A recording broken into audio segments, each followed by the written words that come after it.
everyone, this is Marika and welcome back to another session of Community Health Nursing with me. So in our previous session, we have discussed about what is climate, what are the several factors that influence the climate of a particular region, and also we have discussed about various activities that is bringing the climatical changes, various factors that is leading to climatical changes. Now we have understood that any kind of changes in the climate is occurring either because of natural disaster or because of the activities that are carried out by human beings, which eventually lead to climatic changes. Climatic changes is not just for the atmosphere, it has ill effects on human beings, it has ill effect on animals as well as plants. Now, as I said, climatic changes may occur because of natural causes, because of natural disaster, and it may also occur because of man-made activities. So in this session today, we are going to discuss about the natural disaster that occurs and various problems that the world is facing, which is leading to climatical changes of our atmosphere. First, let us all see what is a natural disaster. A natural disaster is the disaster that occurs by the force of nature, or it occurs naturally in the earth. The natural disasters are natural, as I said, it is spontaneous and it is out of control of anybody. Natural disaster can be of two types, or the origin of natural disaster can be of two types, which can be geological and climatic. Geological natural disaster includes volcanic eruption, earthquakes, and landslides, whereas climatic natural disaster includes droughts, cyclone, floods, lightning, and hailstorm. So there are two different origin of natural disaster, which is the geological and climatic. Let us discuss one by one about the natural disaster. The very first one is one of the most common natural disaster that is seen in the world, which is earthquake. So what is earthquake? Earthquake is a sudden tremor of the Earth's surface which occurs due to the movement in the tectonic plates of the Earth's surface. So Earth has different layers, Earth has different surfaces. When the tectonic plates of the Earth's surface move, it gives a certain kind of vibration, it gives a certain kind of movement, which is called as earthquake. So earthquake can be called as sudden tremors of Earth's surface which occurs due to the movement in the tectonic plate or tectonic layer of the Earth. In the year 2005, an earthquake occurred in Kashmir, which killed thousands of people in Kashmir and in Pakistan, and also many of the buildings were destroyed. In Bhuj area in January 2001, an earthquake killed around 20 to 30,000 people in Gujarat and also destroyed approximately 8 lakh houses. The intensity of earthquake is measured with an instrument called as Richter scale. Now that we've understood what earthquake is, let us see what is the effect of earthquake on the environment. The very first effect of earthquake on environment is that it destroys the buildings, cities, towns, villages, and it also brings cracks in the house which makes the houses inhabitable. Because of earthquake, because there is a tremor, certain vibration on the earth's surface, the buildings start to collapse or the houses starts to develop cracks on them. Now if the earthquake is very severe or if it is of very high Richter, then it is obvious that the buildings, the cities, the towns might also totally collapse. The second impact of earthquake is that it uproots the trees and the plants. If the earthquake's intensity is very high, then obviously it uproots all the plants and trees. The third impact of earthquake is that it causes loss of human as well as animals' life. Obviously, because of the earthquake, the cities, towns, the buildings start to collapse. So it is obvious that human life or animal life is also destroyed. There will be loss of human and animal life because of the earthquake. The next impact of earthquake is decaying of the bodies, which will lead to spread of diseases, which will lead to rise in number of diseases. And finally, the last impact of earthquake is the psychological trauma that people who have survived such an incident might go through. And it is obvious that people who have survived also might have major as well as minor health defects, which makes it difficult for them to adjust in further life. So these are the various impact of earthquake on the environment, on the human beings, as well as on the animals and plants. Moving on, let us see how can we prevent or control the earthquake. As I said in the very beginning, it is a natural disaster. It occurs naturally and it is out of control. It is natural, it is spontaneous. We as human beings can only use measures which will help us to reduce the degree of damage that earthquake might cause. The very first thing to do under prevention and control of earthquake is to make sure that the buildings, the houses that are constructed in earthquake prone area are earthquake resistant buildings. We all know about the earthquake prone areas in our country. We know about which area is more likely to have earthquake every now and then. So in such kind of areas, we can construct a building which is earthquake resistant. The second thing that we can do under prevention and control is to have earthquake study centers. In the earthquake study centers, we can analyze the seismic zone. Seismic zone are those zones or those regions where earthquake can occur more frequently. The third thing that we can do under prevention and control is to provide insurance policy for the earthquake victims. The next thing that we can do is to create a disaster management team in order to help people in the shortest time possible whenever earthquake occurs. The fourth thing that we can do under prevention and control of earthquake to create a disaster management team in order to help the victims of the earthquake in the shortest time possible. And finally, the last thing that we can do to prevent earthquake is to make sure that people are educated about the safety measures. Now, as human beings, as an individual, we must be responsible. We must know what I should do. We must have enough education about what we must do and what we must not do during a natural disaster.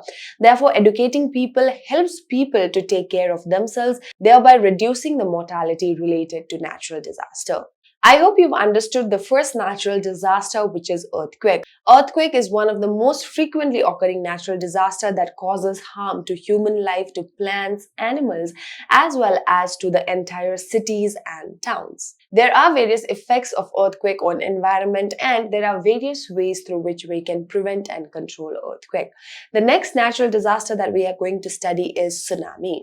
A tsunami is a series of waves in the water bodies that generally occurs because of the displacement of a large volume of water, and it usually occurs in oceans and lakes. Tsunami is also one of the natural disasters causing harm to human, animal and plants life. Let us now see what are the effects of tsunami on the environment. Tsunami usually affects the coastal region. So it washes out the entire coastal regions, causing damage to the life of people and animals living in the coastal region. The second impact of tsunami is that tsunami causes soil erosion, leading to infertility of the soil. The next impact of tsunami is that it causes loss to human, plant and animal life. Tsunami also spreads various diseases in coastal regions. Moving on, let us see how can we prevent and control tsunami.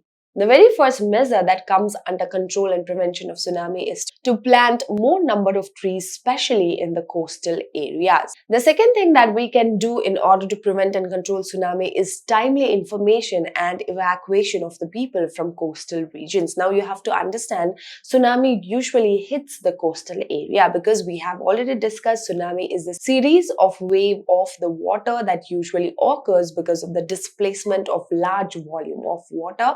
Therefore, the coastal areas are majorly impacted by tsunami. And finally, the last thing to do under prevention and control of tsunami is immediate relief and rehabilitation of the people from the coastal regions. The third natural disaster that we are going to discuss is droughts. What are droughts? Droughts occur due to the absence of rainfall for a longer period of time, which causes drying up of the land, which affects the vegetation, animals, as well as the human beings in that particular area. So from the term itself, we can understand drought means dried up. Now, why does land dries up? Land dries up because of the lack of rainfall for a longer period of time in a particular region. So when there's no rainfall, the land starts to dry up, which will affect the vegetation, human and plants' life. Drought is a natural phenomenon, but various human activities such as deforestation, industrialization, global warming, and climatic changes are also the causes of droughts. Moving on, let us see what are the effects of droughts. Now, the very first effect of drought is that because there is lack of rainfall for a longer period of time, the land starts to dry up. Now, because of this drying up of the land for a period of time, it starts to cause desertification. The second effect of drought is that it will obviously cause shortage of food and drinking water, affecting the life of people as well as animals. The third impact of drought is that it may also lead to death of people due to starvation. When people do not get food, when they are not able to grow foods, it has already affected the vegetation. So people are not able to grow any kind of food. There is shortage of food and water as well, which affects the life of the people. Therefore, it might also lead to death of the people due to starvation.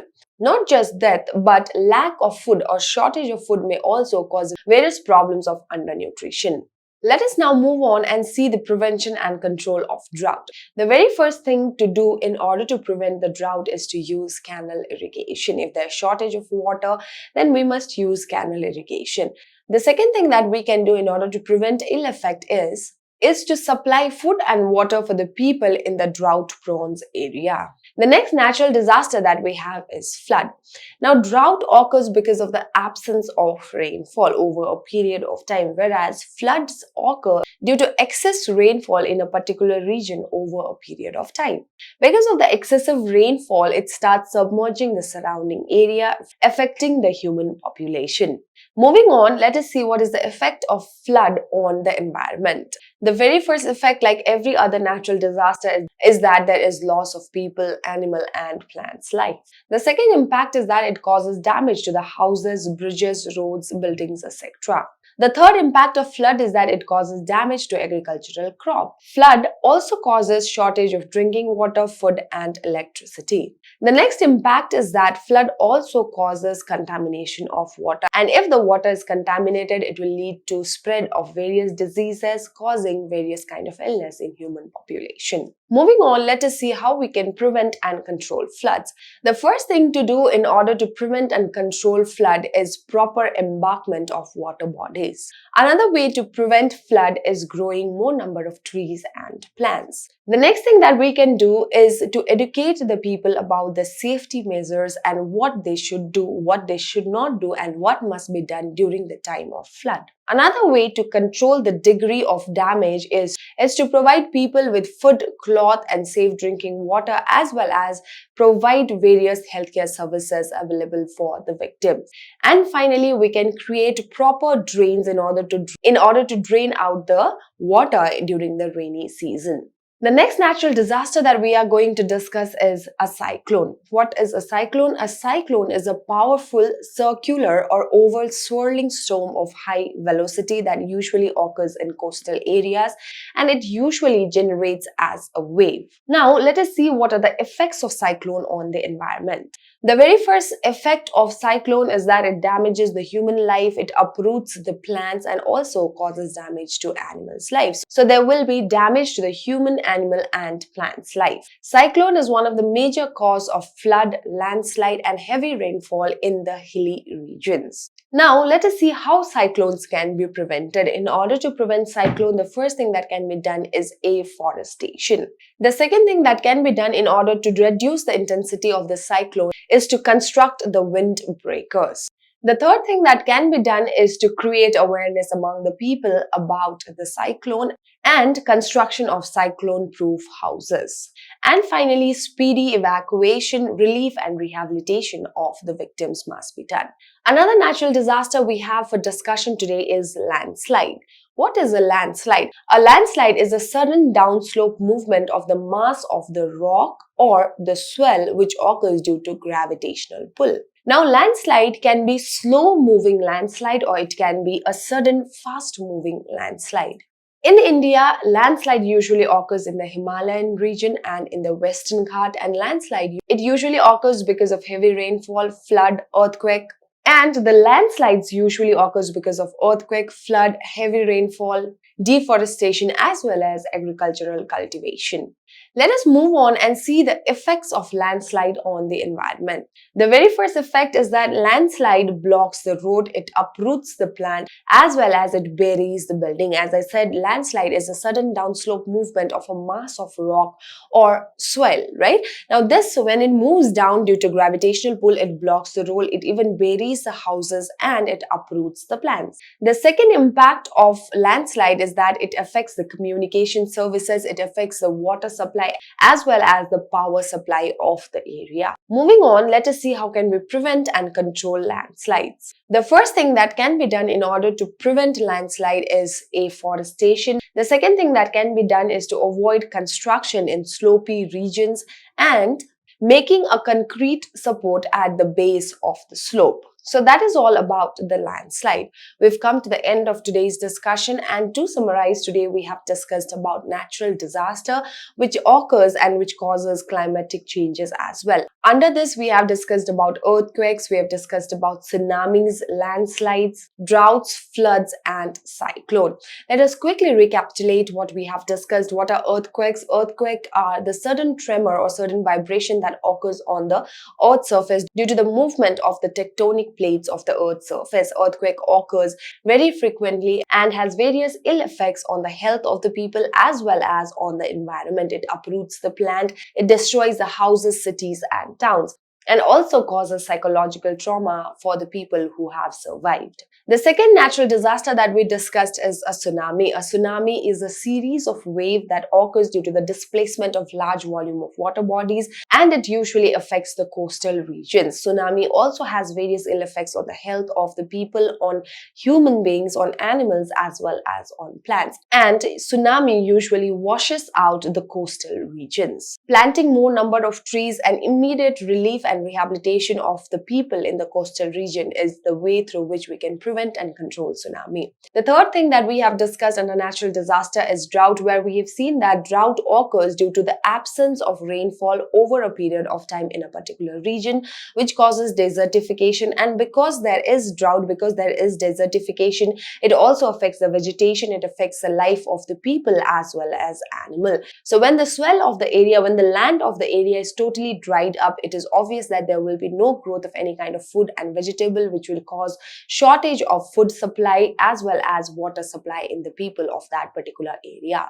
Drought not only affects the vegetation, it also leads to death of people due to starvation, due to the shortage of food. It also leads to various undernutritional problems. The next natural disaster that we have discussed is floods. Flood occurs due to excessive rainfall in a particular region, which leads to submerging of the nearby areas and causes various other problems. We also discussed about cyclone is a powerful circular swirling storm of high velocity. It also usually causes damage in the coastal regions. And finally, we discussed about landslide is a sudden downslope of a mass of rock or the soil which uproots the plant, buries the building, and also causes disturbance in communication, disturbance in the power supply as well as water supply. Landslide usually occurs because of excessive rainfall. It occurs because of various other factors such as deforestation and agricultural cultivation as well. I hope you've understood today's session, and in our next session we are going to discuss about global warming. Thank you and have a great day ahead.